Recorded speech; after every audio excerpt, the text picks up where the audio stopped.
how to create a new directory or files in Plesk File Manager.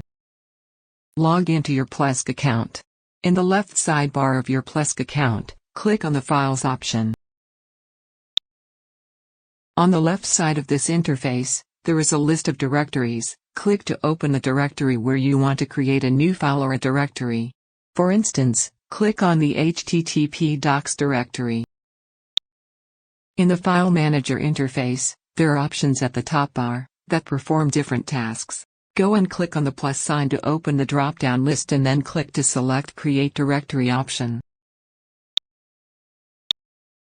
Give a name to your directory and click OK.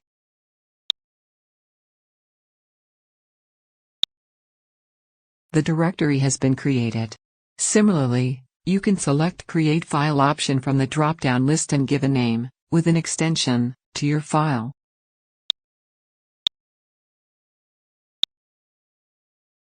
When ready, click OK. The HTML file has been created. Now you know how to create a new directory or files. Thank you for watching.